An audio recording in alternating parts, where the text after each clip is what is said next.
जय हिंद साथियों।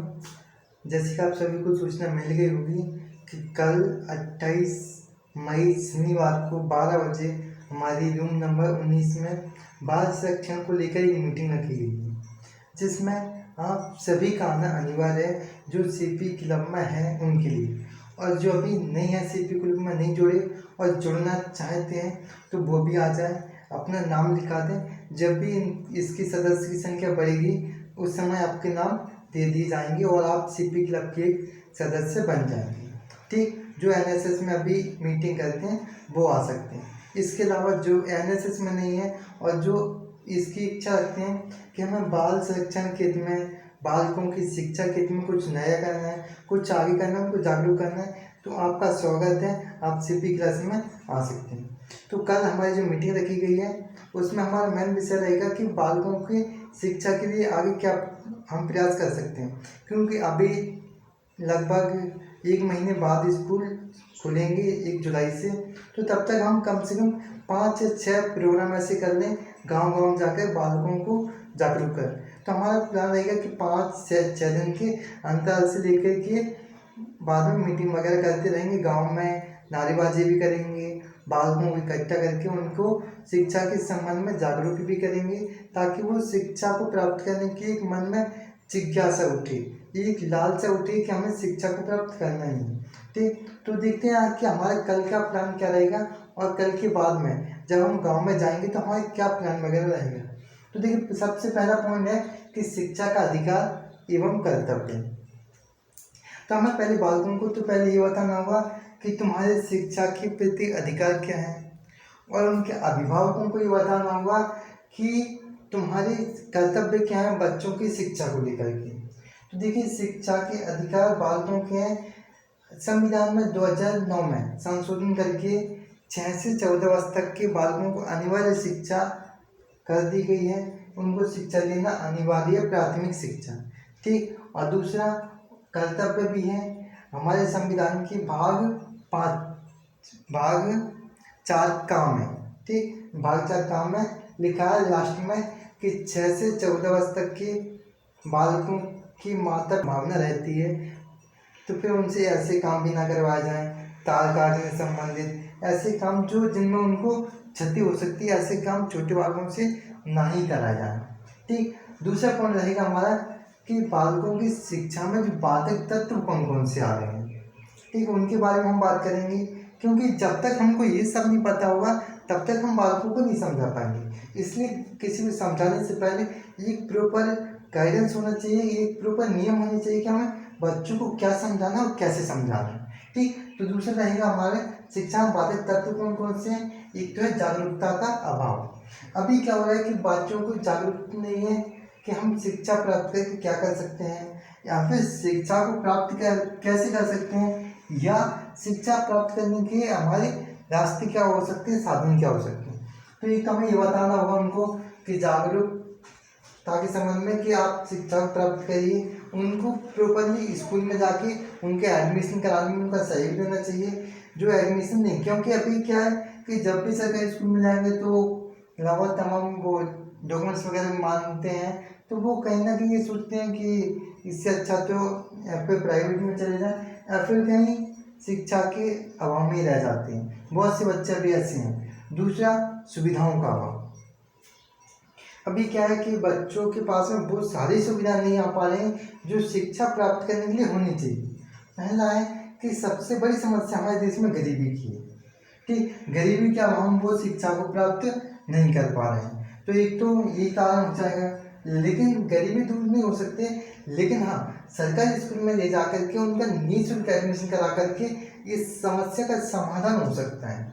ठीक, उनको ले जाएं और जो प्रॉपरली डॉक्यूमेंट्स वगैरह उनको देखें, उनको जो बनवाएं, या फिर ऐसे ही सामान्य हेल्प करें, या कोई टीचर्स से कहें कि अभी 1-2 महीने तक नहीं हो पाएगा तब तक इनके एडमिशन ले लीजिए। क्योंकि एकदम सरकारी स्कूल में जाएंगे तो एकदम से मना कर देंगे, आधार कार्ड लेके आइए, इनका बैंक खाता ले आइए, ये लाइए। यदि वो नहीं दे पाते तो कहते हैं एडमिशन नहीं हुआ। लेकिन हम उनको समझाएं कि अभी 1-2 महीने लगेगा, टाइम बन जाएगा तो हो जाएगा उनका एडमिशन वगैरह।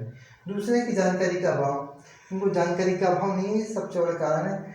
तो हमें उनको जानकारी देनी पड़ेगी, उनके अधिकार क्या हैं, उनके कर्तव्य क्या वो मैंने ऊपर पॉइंट में लिख दिया। ठीक, ये सब की जानकारी होगी। तीसरा पॉइंट है कि सरकार की सकारात्मक प्रयास। देखिए सरकार भी अपनी ओर से प्रयास कर रही है लगभग जितना हो सकेगा कि बच्चे ज़्यादा से ज़्यादा पढ़ सकें। ठीक, तो उसका इसमें पहला प्रयास यही है कि मिड डे मील योजना, ये भी बहुत अच्छी योजना अभी आई है जो बच्चों को एक कुपोषण का शिकार ना हो और एक स्वस्थ जीवन जी सकें। क्योंकि कहा जाता है सर्व सुख निरोगी का है, तो जब तक वो स्वस्थ रहेंगे तभी वो शिक्षा को प्राप्त कर सकेंगे। और ऐसा भी है कि स्वस्थ मस्तिष्क में ही स्वस्थ शरीर में ही स्वस्थ मस्तिष्क का निवास होता है। तो ये भी है कि उनको जब स्वस्थ रहेंगे तो फिर शिक्षा भी उनकी अच्छी होगी। दूसरा है सरकार अभी सरकारी स्कूल में निःशुल्क शिक्षा प्रदान कर रही है और बालकों का ये अधिकार भी है, तो सरकार को ये देना पड़ेगा। जब तक देखिए मूल कर्तव्य में रहता है तब तक ठीक है, अपनी नीति निर्देशक तत्वों में रहे तो सरकार बाध्यक नहीं है कि वो शिक्षा दे ही। लेकिन जब हमारे ये अधिकार हो गए तो शिक्षा को मजबूरी है निःशुल्क शिक्षा देना, सरकार को देनी ही पड़ेगी। तीसरा सरकार का प्रयास है कि बच्चों को कोई असुविधा ना हो, इसलिए 1098 एक नंबर जारी किया है जिसमें बालक को कोई भी समस्या हो तो वह इस पर निसंकोच होकर के कॉल कर सकता है। जैसे सरकारी स्कूल में बच्चों के साथ ज़्यादा मारपीट हो जाती है तो वो इस पर कॉल कर सकता है, या फिर इस संबंध में बालिकाओं को कोई समस्या है तो वो इस पर कॉल कर सकते हैं। ये क्या होता है कि स्कूल में कई बार बच्चों के साथ में ज़्यादा मारपीट हो जाती है, तो उस संबंध में सरकार की ये चिंता रहती है कि बच्चों के साथ में ज़्यादा मारपीट ना हो, कि उनको स्कूल से भय ना लगे, इस कारण उसने ये सारी सुविधा दी। ठीक है, नॉर्मली मारपीट होती है स्कूल में तब तो ठीक है, क्योंकि जब तक भय नहीं होगा तब तक बच्चों को शिक्षा से प्रीति नहीं हो सकती, लेकिन ज़्यादा भी नहीं होना चाहिए। और ये एकदम विश्वसनीय है, यदि आप कॉल करते हो तो उसके 1 या 2 दिन बाद जिस टीचर्स के संबंध में आपने शिकायत की है तो उस टीचर्स के पास में बाकायदा कॉल आएगा और टीचर्स को एक आवश्यक कारण देना पड़ेगा कि क्यों उसने टीचर्स के साथ में मारपीट की है। ठीक, और उसके बाद में यदि लगता है कि टीचर्स ने मजबूरी में या फिर वो लड़का कोई गलती काम कर रहा था तब उसके गार्जियन से मिल करके कुछ डांट फटकार दिए तो कोई दिक्कत नहीं है। ठीक, और यदि ऐसा ही कोई कारण उचित कारण नहीं हो तो टीचर्स के विरुद्ध कार्रवाई हो सकती है। इसको आप स्कूल कॉलेज दोनों जगह यूज में ले सकते हैं। तीसरा है और लास्ट में आता है हमारा क्या कर्तव्य होगा। देखो कल परसों ऐसे जब भी हमारी मीटिंग है, जब भी हम गांव में जाएंगे लोगों से मिलेंगे तो उस समय हमारा क्या कर्तव्य रहेगा तो उसके बारे में जान लीजिए। पहला तो हमारा रहेगा कि जागरूक करना, सब लोगों को जागरूक करेंगे। ठीक, उनको शिक्षा के बारे में बताएंगे, अभिभावकों को उनके कर्तव्य बताएंगे। ठीक, और दूसरा रहेगा हमारे योजनाओं का प्रचार प्रसार करना। सरकार के द्वारा तमाम योजना चलाई जाती हैं, कुछ किसानों के, कुछ विद्यार्थियों के लिए, कुछ रोजगारों के लिए, कुछ विद्यार्थियों की वैकेंसी, सब तमाम योजना होती हैं। तो उनको ये पता नहीं होता कौन से हमारे हित की है और कौन से हमारे हित की नहीं है, कहाँ हमें ध्यान देना चाहिए कहाँ नहीं। तो हमें बहुत सारी सूचना देनी जो बालकों के हित में हो, वो सारी सूचना हम बालकों को देंगे एवं उनके अभिभावकों को देंगे। ठीक, इसलिए हमें जानकारी होनी चाहिए।